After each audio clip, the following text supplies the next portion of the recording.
काल म्हणजे त्या विधेयकाच्या अनुषंगाने डिलिमिटेशन बिल होतं 3 बिलांचं. ते काल नामंजूर झालेलं आहे. काय नक्की आपली भेट एक तर महिला आरक्षण विधायक या बाबतीत कालचं कुठलंही बिल त्या ठिकाणी नव्हतं. फक्त चेहरा महिला आरक्षणाचा, राजकीय आरक्षणाचा त्या ठिकाणी केला होता. खरं त्यांना काय करायचं होतं तर डिलिमिटेशन करायचं होतं.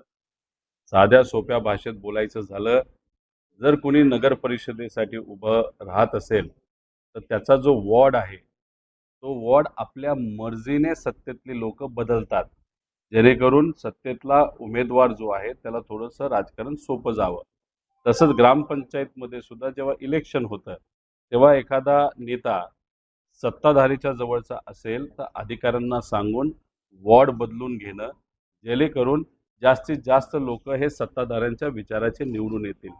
जी गोष्ट एक ग्रामपंचायतला होते, नगर परिषदला होती, जिल्हा परिषदला होती, पंचायत समितीतला होती, तसंच यांना खासदारकीला सुद्धा डिलिमिटेशनच्या माध्यमातून तेच करायचं होतं. आमदारकीला ते करायचं होतं. ते काल सर्व विरोधात असणाऱ्या खासदारांना कळल्यामुळे, पक्षांना कळल्यामुळे कालचं विधायक त्याला विरोध त्या ठिकाणी झाला. हे जे विधायक डिलिमिटेशनचं पुढे करून आणलं होतं ते संविधानाला धरून त्या ठिकाणी नव्हतं.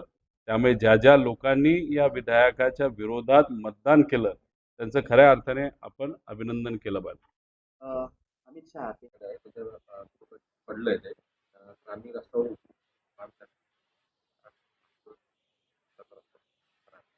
माझी त्यांना विनंती एवढीच आहे, आज महाराष्ट्रातला शेतकरी अडचणीत आहे.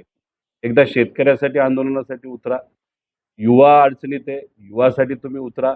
महिलांवर या देशामध्ये सगळ्यात जास्त अत्याचार महाराष्ट्रात होत आहे, त्यासाठी तुम्ही उतरा. पण तुम्ही या विषयासाठी उतरणार नाही. पण केंद्रात एक असा कायदा आणण्याचा प्रयत्न केला जातो ज्याच्यामध्ये संविधानाला दाबलं जातं आणि तो कायदा सर्व बाकी इतर विरोधातले खासदार एकत्रित येऊन हाणून पाडतात. आणि त्या विषयाच्या विरोधात तुम्ही जर रस्त्यावर उतरत असाल तर कदाचित असंच म्हणावं लागेल, वरून आदेश आला आणि देवेंद्र फडणवीस साहेबांना आदेश आल्यानंतर त्या पद्धतीने त्या ठिकाणी असं वक्तव्य तिथं ते करत आहेत. हे बघा, लोकांनी जो निर्णय घेतला ना लोकसभेच्या वेळेस, त्यांचं अभिनंदन खऱ्या अर्थाने आज केलं पाहिजे की लोकांनी खासदारकीच्या वेळेस भाजपला कौल नाही दिला. भाजपचा प्लॅन होता 400 पार, आणि 400 पार जर ते गेले असतील तर असे नवीन नवीन कायदे घरी बसल्या बसल्या त्यांनी तिथं केले असते. त्यामुळे कालचं विधायक डिलिमिटेशनचे जे संविधानाच्या विरोधात होतं ते हाणून पाडलं. हे खासदारांना श्रेय जातच, पण हे लोकांना सुद्धा जातं. त्यामुळे भाजपच्या लोक हे सिलेक्टिव्ह भूमिका घेतात, रस्त्यावर उतरतात, आंदोलन करतात, पण गरिबासाठी आणि सामान्य लोकांसाठी मात्र सत्ता असून सुद्धा काही त्या ठिकाणी करत नाही. 1,00,000 कोटी रुपये मराठी कॉन्ट्रॅक्टरचे आज प्रलंबित आहेत, आत्महत्या करायला निघालेले आहेत.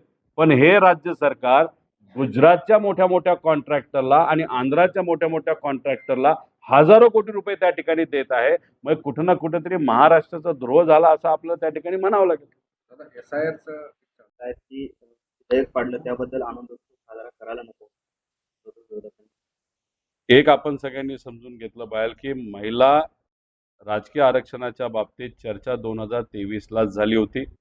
सर्व पक्ष एकत्रित येऊन त्या विधायकाला त्यावेळेस पाठिंबा दिला गेला होता. त्याच्याचबरोबर आपण जर समजून घेतलं तर अनेक लोकांची मागणी होती जातीनिहाय तिथं सेन्सस करण्याची, जातीनिहाय जनगणना करायची.